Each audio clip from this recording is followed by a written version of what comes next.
The Bengali টিউশনে তোমাদের সকলকে স্বাগত। আমি শুভময়।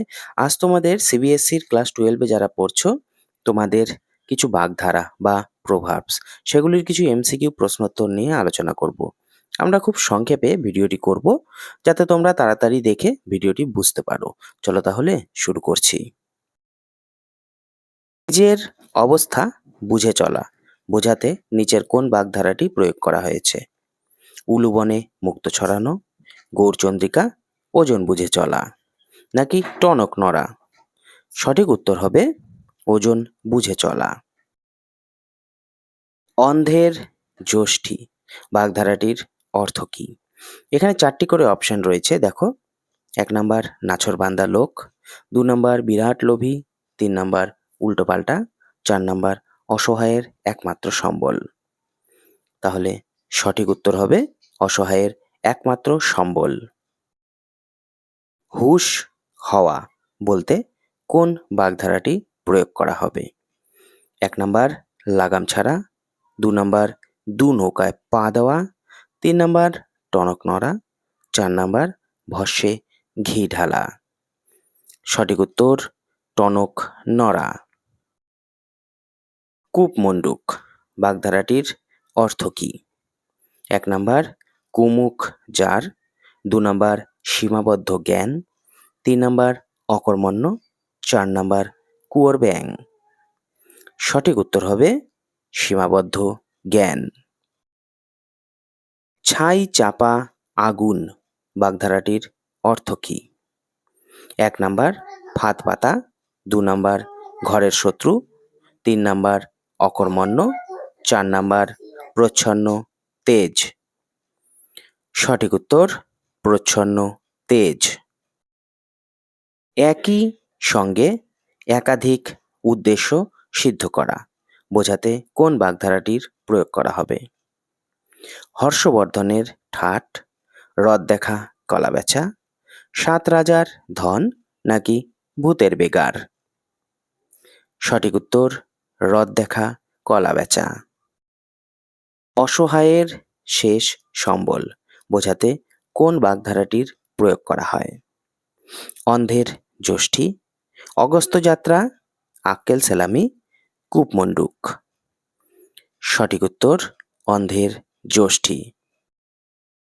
নিচের কোন বাক্যে ইচড়ে পাকা বাগধারাটির সঠিক প্রয়োগ হয়েছে? দেখো, এখানে 4টে বাক্য রয়েছে। 1 নাম্বার 50 বছরের লোকটা খুব ইচড়ে পেকেছে। 2 নাম্বার ইচড়ে পাকা হওয়া উচিত। 2 নাম্বার ইচড়ে পাকা দেখতে ভালো লাগে। 4 নাম্বার আচ্ছা, ইচড়ে পাকা ছেলে তো বড়দের সামনে এইভাবে রসিকতা করে। সঠিক উত্তর হবে লাস্টেরটা। আচ্ছা, ইচড়ে পাকা ছেলে তো বড়দের সামনে এইভাবে রসিকতা করে। সমূহ ক্ষতি সাধন করা বলতে কোন বাগধারাটির প্রয়োগ করা হবে? হাতের পাঁচ, 2 নৌকায় পা, অন্ধের যষ্টি, পাকা ধানে মই। সঠিক উত্তর পাকা ধানে মই। নিচের অর্থগুলির কোন অর্থটি হাতের পাঁচ বাগধারাটি মানে কোন অর্থটি? শেষ সম্বল, গম্ভীর প্রকৃতির, আসন্ন বিপদ, অলীক কল্পনা। সঠিক উত্তর শেষ সম্বল। কঠিন সতর্কতার মধ্যে অসতর্কতা বোঝাতে কোন প্রবাদটি প্রয়োগ করা হয়েছে? পাকা ধানে মই, ধর্মের কল বাতাসে নড়ে, বজ্র আঁঠুনি ফোসকা গেরো, নুন আনতে পান্তা ফুরোয়। সঠিক উত্তর বজ্র আঁটুনি ফোসকা গেরো। হাতের লক্ষ্মী পায়ে ঠেলা অর্থ কি? নাছোড়বান্দা, আক্কেল সেলামি, হেলায় সুযোগ হারানো, দুঃখ পাওয়া।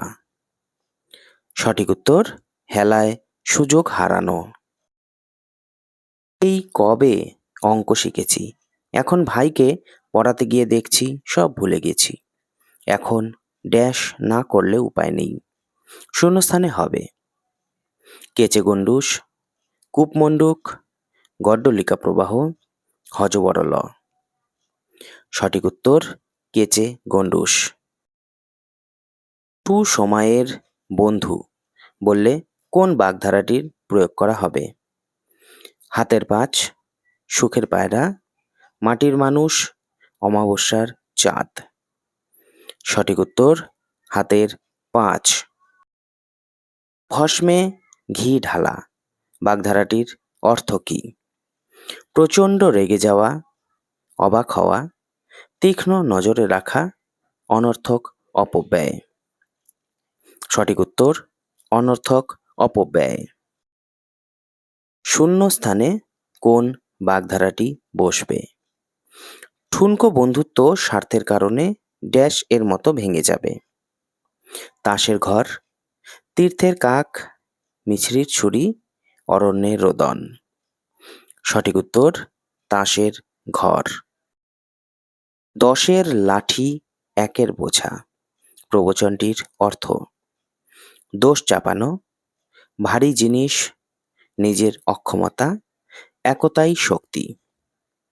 সঠিক উত্তর একতাই শক্তি। হাতের পাঁচ বাগধারাটি কোন অর্থটি ঠিক? সম্বল, শেষ সম্বল, উভয় সংকট, অতি চালাক। সঠিক উত্তর শেষ সম্বল। মিষ্টি অথচ বেদনাদায়ক বোঝানোর জন্য কোন বাগধারাটিকে ব্যবহার করা হবে? শাঁখের করাত, মিছরির ছুরি, ছাই চাপা আগুন, রাঘব বোয়াল। সঠিক উত্তর মিছরির ছুরি। পরানুগ্রহ প্রত্যাশী লোভাতুর ব্যক্তি বোঝাতে নিচের কোন বাগধারাটি ব্যবহার করা হবে? ধনুক ভাঙা পণ, পাকা ধানে মই, তাসের ঘর, তীর্থের কাক। সঠিক উত্তর তীর্থের কাক। চৈতন্য হওয়া বোঝাতে কোন বাগধারাটির প্রয়োগ করা হয়? টেক্কা দেওয়া, টনক নড়া, চোখে চোখে রাখা, গৌরচন্দ্রিকা। সঠিক উত্তর টনক নড়া।